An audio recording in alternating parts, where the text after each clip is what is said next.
قرآن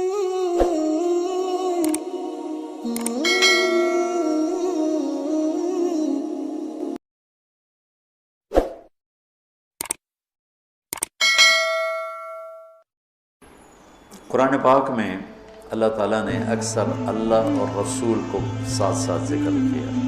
اطیعوا اللہ و اطیعوا الرسول من یطع اللہ و رسولہ. کل میں نے تھوڑا سا اس کو بتایا.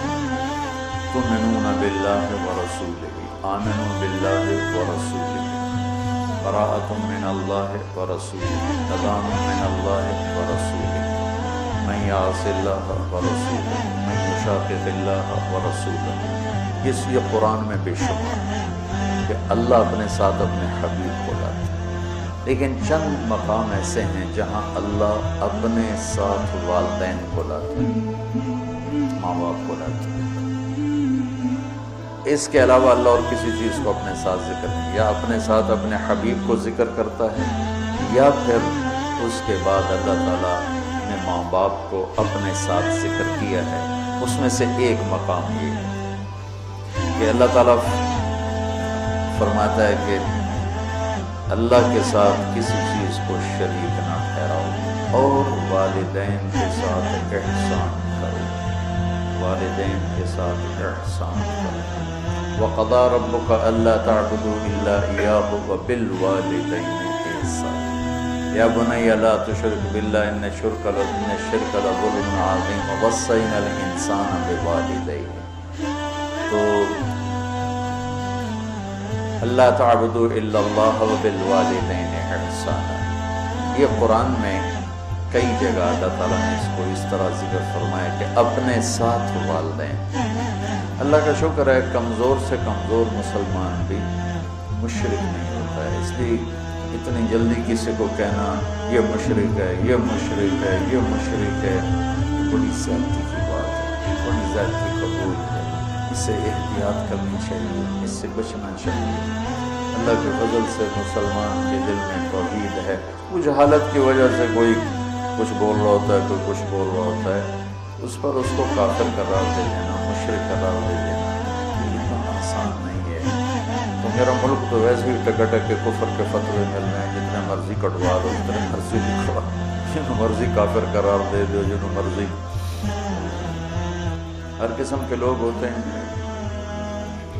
تو اللہ تعالیٰ ارشاد فرما رہے ہیں کہ ایک تو میری ذات میں شریک نہ ٹھہراؤ، یہ ٹھہراؤ، اور دوسرا کیا ہے بالوالدین احسان. احسان کا کیا مطلب ہے؟ کسی کام کو اس کی سب سے عالی شان خوبصورت شکل میں ادا کرنا، اس کو احسان ہے. ہمارے اردو میں احسان کا مطلب ہے کسی کے ساتھ کوئی بھلا کر دینا بغیر کسی معاوضے کے، کسی کے کوئی ایسی مدد کر دینا، اس کو احسان کہتے ہیں. وہ بھی ہے، وہ بھی اس میں شامل ہے، لیکن عربی میں احسان ہے بل احسان ان تعبد اللہ کأنک تراہ فإن لم تکن تراہ فإنہ یراک. احسان کیا ہے؟ کسی جو کام بھی کرے، اچھائی کا، بھلائی کا، جو کام بھی کرے اس کو اعلیٰ درجے پر کرنے کا نام ہے احسان. تو اللہ تعالیٰ یہاں ارشاد فرما رہا ہے کہ والدین کے ساتھ احسان. اچھا ایک اس پہ ذرا غور کریں. اللہ تعالیٰ فرما رہا ہے آؤ میں تمہیں بتاؤں کہ حرام کیا ہے. ٹھیک ہے، شرک نہیں کرنا ہے تو حرام، اور والدین کے ساتھ احسان. یہ حرام کے نیچے کیسے آ گیا؟ کافی دیر میں اس کو سوچتا تھا کہ یہ ادھر تو اللہ کہہ رہا تعالوا اتل ما حرم علیکم ربکم، آؤ میں تمہیں بتاؤں کہ حرام کیا ہے. اللہ تشرکوا بہ شیئا، شرک نہ کرو، ٹھیک سمجھ آ گئی. وبالوالدین احسانا، اس کو پچھلے جملے سے یا تو نکالیں، یہ نیا جملہ ہے، اس کے نیچے لائیں تو پھر کیا مطلب ہے کہ پیچھے تو اللہ شروع کر رہا ہے تو میں بتاتا ہوں حرام کیا چیز ہے، شرک، ٹھیک، اور والدین کے ساتھ احسان. تو اگر ہم ظاہری نظر سے دیکھیں اور غور نہ کریں تو یوں لگتا ہے جیسے والدین کے ساتھ احسان بھی حرام ہے. میری بات سمجھ میں ہے نا ایسا؟ ٹھیک ہے. یہاں اللہ تعالیٰ بڑی عجیب طریقے سے ماں باپ کی عظمت کو بتا رہے ہیں کہ ماں باپ کے ساتھ صرف احسان ہی مطلوب ہے، اس سے نیچے جو ہوگا وہ حرام ہوگا، حرام سے نہیں نکل سکو۔ اللہ نے ماں باپ کا حق اپنے بعد رکھا، لا تقل لہما اف، جس کو ہم کہتے ہیں بیزاری سے ماں کو کہہ دیا، باپ کو کہہ دیا، اتنا بھی اللہ تعالیٰ فرما رہا ہے اتنی کی بھی ہم گنجائش نہیں دیں گے ماں باپ کے ساتھ۔ میرے نبی نے فرمایا میری ماں ہوتی اور میں عشاء کی نماز کے مصلی پہ کھڑا ہوتا اور سورۃ فاتحہ پڑھ رہا ہوتا اور میری ماں مجھے کہتی محمد، تو میں ماں کی خاطر نماز توڑ دیتی۔ جریج نے نماز نہ توڑی ماں کی پکار پر، اللہ کے نبی کا فرمانا اگر وہ عالم ہوتا تو نماز توڑ دے، وہ عابد تھا وہ نماز توڑ دیتا، اگر وہ عالم ہوتا تو وہ نماز توڑ دیتا، وہ نفل نماز تھا۔ تو اللہ تعالیٰ وَقَضَىٰ رَبُّكَ أَلَّا تَعْبُدُوا إِلَّا إِيَّاهُ وَبِالْوَالِدَيْنِ إِحْسَانًا، کہ تیرے رب کا فرمان ہے، تیرے رب کا اعلان ہے کہ بندگی صرف اللہ کی ہے اور احسان ہے والدین کے ساتھ۔ تو یہاں یہ ایک خوبصورت انداز میں تاکید کی انتہا ہے کہ احسان سے نیچے جو ہوگا وہ اسی حرام میں آئے گا، احسان سے بھی کوئی اوپر کی بات ہے تو وہ کر کے دکھا، وہ کر کے دکھا۔ جو ابو ہریرہ رضی اللہ تعالیٰ عنہ کی مسجد میں جہاد کی ترغیب سنی تو آ کے ہتھیار اٹھانے لگے۔ ماں نے پوچھا کہاں جا رہے ہو؟ کہا میں جہاد پہ جا رہا ہوں۔ تو کہنے لگی میں تو اکیلی ہوں، میرا پیچھے کیا بنے گا؟ کہا یہ نہیں مجھے پتا، بس میں جا رہا ہوں۔ تو انہوں نے بہت محنت کی، وہ مانے نہیں، انہوں نے اپنے چھاتیوں کی طرف اشارہ کیا، دیکھو میں نے تمہیں یہ دودھ پلایا ہے، اس کے واسطے رک جا۔ کہا نہیں میں نہیں رکوں گا، ہتھیار اٹھا کے چل دیے۔ ان کی والدہ نے اللہ کے نبی کو پیغام بھیجا کہ میں نے دودھ کا واسطہ دیا پھر بھی یہ مجھے چھوڑ کے جا رہا۔ تو ابو ہریرہ جب آئے تو آپ نے منہ یوں پھیر لی، میں آپ کو بتا چکا ہوں کہ آپ کی ناراضگی کی نشانی تھی کہ آپ دیکھ کے منہ یوں پھیر لیا، آپ نے منہ پھیر لیا۔ تو ابو ہریرہ یا رسول اللہ خیریت تو ہے؟ کیا ہوا؟ کہ تیری ماں تجھے دودھ کا واسطہ دیتی ہے اور تو پھر ہتھیار اٹھا کے جہاد کو جاتا ہے، مجھے تیرے ایسے جہاد کی کوئی ضرورت نہیں، چل جا اپنی ماں کے پاؤں میں بیٹھ، وہی تیرا جہاد ہے۔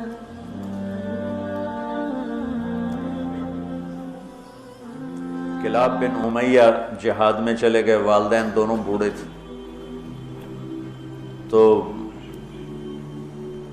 امیہ کو جب بتائے بھی نہیں والدین کو، تو امیہ کو پتہ چلا تو انہوں نے شعر کہا اذا دعت الحمامۃ ساق حر الی بیضاتها دعوا کلابا ترکت اباک مرعشۃ یداہ وامک لا تسیغ لها شرابا، کہ تو نے ماں باپ کو اس حال میں چھوڑا ہے کہ ایک کا نوالا اپنے ہاتھوں سے منہ پہ نہیں جاتا اور ایک اپنی طاقت سے اٹھ نہیں سکتا، تو اس حال میں چھوڑ کے تو کہاں چلا گیا؟ حضرت عمر کو پتہ چلا اشعار کا، تو انہوں نے فرمایا کلاب کدھر ہے؟ کہا جی وہ جہاد میں فلاں محاذ پر، کا بلاؤ اسے۔ تو انہیں بلایا گیا اور جب وہ مسجد میں آئے، کہاں گئے تھے؟ چوری کرنے، ڈاکہ ڈالنے؟ کہاں گئے تھے؟ بولو۔ مسجد میں آئے تو حضرت عمر کھڑے ہو گئے، کوڑا اٹھا کے مار مار مار، کوڑا مارے، اچھا یہ کون سا جہاد ہے بوڑھے ماں باپ کو چھوڑ کر؟ پھر ایک لگائیں، یہ کون سا جہاد ہے بوڑھے ماں باپ کو چھوڑ کر؟ اتنا مارا کہ اس کے سر سے خون نکلنے لگا کہ یہ کون سا جہاد ہے بوڑھے ماں باپ کو چھوڑ کر؟ پھر فرمایا جب تک تیرے والدین زندہ ہے تجھے مدینہ سے نکلنے کی اجازت نہیں ہے۔ میرے نبی نے بتایا تھا نا قیامت کی نشانیوں میں سے ادنا صدیقہ و اقصا اباہ، کہ لوگ دوست کو گلے لگائیں گے، باپ کو دھکے دیں گے، باپ کو دھکے دیں گے، دوست کو گلے لگائیں گے، والدین اولاد سے ڈریں گے، اطاع الرجل زوجتہ وعق امہ، بیویوں کی خاطر ماؤں کو ذلیل کریں گے۔ تو جس کو کم ان تلد الامۃ ربتھا، بیٹیاں ماؤں سے نوکرانیوں جیسا سلوک کریں گی۔ پرانی بات ہے، میں ایک ماں بیٹی کو دیکھ رہا تھا، بیٹی ماں سے کہہ رہی تھی، بیٹی ماں سے کہہ رہی تھی بھوک نہیں، بھوک نہیں. ہمارے علاقے کی بات. اور اس کی ماں کے موٹے موٹے آنسو گر رہے تھے، بالکل خاموش، وہ حیران پریشان بھی، جس کو میں نے پیٹ سے جنم دیا آج وہ مجھے کہہ رہی ہے بھوک نہیں. تو یہ عام ہے کہ آج کل کی پڑھی لکھی نسل انہیں نہیں پتا باپ کسے کہتے ہیں اور ماں کسے کہتے ہیں. کوئی ماں باپ کا بھی ہے کہ وہ اولاد کو اس طرح لے کے نہیں چلتی جیسے چلنا چاہیے. پہلا قصور تو ماں باپ کا جو 3 سال کے بچے کو اسکول ڈالتے ہیں. محبت کی رسیوں کو کاٹنے والے والدین ہیں، محبت کی جڑوں کو اکھاڑنے والے والدین ہیں جو 3 سال کے بچے کو اسکول ڈال دیتے ہیں اور ماں کی گود سے محروم کر دیتے ہیں. اور وہ بچہ جتنے گھنٹے وہاں رہتا ہے اس کے اندر ایک لاوا پکتا رہا. چونکہ میں ہاسٹل لائف گزار چکا ہوں، مجھے اس کا خود ذاتی تجربہ ہے. حالانکہ میں تو 11 سال کی عمر میں لاہور گیا. میرے والد مجھے ڈاکٹر بنانا چاہتے تھے تو لاہور کے بڑے عالی شان اسکول سینٹرل ماڈل میں داخل کروایا. ہاسٹل لائف 11 سال کی عمر، میرا رو رو کے برا حال. 3 سال میں روتا رہا، پھر میرا دل پتھر ہو گیا. والدین کے لیے میری محبت مرتے دم تک پھر بیدار نہ ہو سکی. ہاں، تبلیغ میں لگنے کے بعد میں ان کا ادب، احترام، خدمت، سامنے نہیں بولنا، پوری اپنی جاں فشانی کے ساتھ ان کی خدمت، لیکن میرے دل میں ان کے لیے محبت کی شمع نہیں جل سکی کہ انہوں نے اسے خود بجھایا تھا. تو اس میں والدین آج کل بہت روتے ہیں، لیکن اس میں ایک بہت بڑی وجہ خود والدین بھی ہیں کہ وہ بچوں کو وہ ٹائم جو پہلے 10 سال والدین بچے کو دے دیں، ساری زندگی بچہ والدین کو دے دے، اور 3 سال کے بچے کو دھکا دے دیا. اب تو اسکولوں کا اشتہار ہے 18 ماہ کا بچہ بھی لے لیں. میں جمدے نال ہی لے لو، ماما نے چھٹی دے دے میں جم کے تھوڑی جھولی چ پا دیں. یہ میں کیا کروں، میرے دیس کا ڈاکٹر بھی تاجر ہے، وکیل بھی تاجر ہے، اور یہ علم والے بھی تاجر ہیں. جب کسی قوم پہ زوال آتا ہے تو ہر شعبے پہ آتا ہے. جب علماء تجارت دین کو بیچ رہے ہیں تو باقیوں سے کیا گلا، جب ممبر ہی بک گیا ہے تو پیچھے کیا گلا. سارے ایسے نہیں ہیں، سارے وکیل ایسے نہیں، سارے ڈاکٹر ایسے نہیں، سارے علماء ایسے نہیں. یہ اکثریت کی بات ہے. ہر طبقے میں چونکہ شر غالب ہے تو ہر طبقے میں وہ غالب ہے. تو میرا رب کہتا ہے کہ ایک میری ذات میں شریک نہ ٹھہراؤ، اور ایک والدین سے احسان سے نیچے ہمیں قبول نہیں. احسان تک پہنچو گے تو قبول ہوگا. آپ جنت میں تشریف لے گئے تو قرآن کی تلاوت سنی. آپ نے فرمایا کون کر رہے تلاوت؟ انہوں نے کہا جی حارثہ بن نعمان ہے. کہا ہے حارثہ بن نعمان؟ وہ تو مدینے میں ہے. کہ وہ ماں کا خدمت گزار ایسا ہے کہ جب قرآن پڑھتا ہے ساری جنت کو سنایا جاتا. وہ ماں کے کیسے خدمت گزار تھے کہ ماں کے کپڑے خود دھوتے تھے، بیوی سے نہیں دھلواتے تھے. ماں کے لیے سالن روٹی خود بناتے تھے، بیوی سے نہیں بنواتے تھے. ماں کے سامنے بیٹھ کے ان کو روٹی ہاتھوں سے کھلاتے تھے، ان کو خود نہیں کھانے دیتے تھے. ماں کے سر میں تیل لگاتے تھے، کنگھی کرتے تھے، جوئیں نکالتے تھے. یہ سارا کام وہ کرتے تھے. 2 صحابہ کے بارے میں آتا ہے کہ والدین ماں کی وہ خدمت کی جو کوئی نہیں کر سکا. ایک حضرت عثمان اور ایک حضرت حارثہ بن نعمان. عثمان بن عفان اور حارثہ بن نعمان. اور حضرت امام زین العابدین علیہ السلام اپنے والدہ کے ساتھ روٹی نہیں کھاتے تھے. اور یہ ہمارے ہاں تو ہم اجمی لوگ ہیں نا، بخیل لوگ ہیں. اب وکری پلیٹیں جو اپنی بوٹیاں پالو، کوئی اور نہ کھا لوے.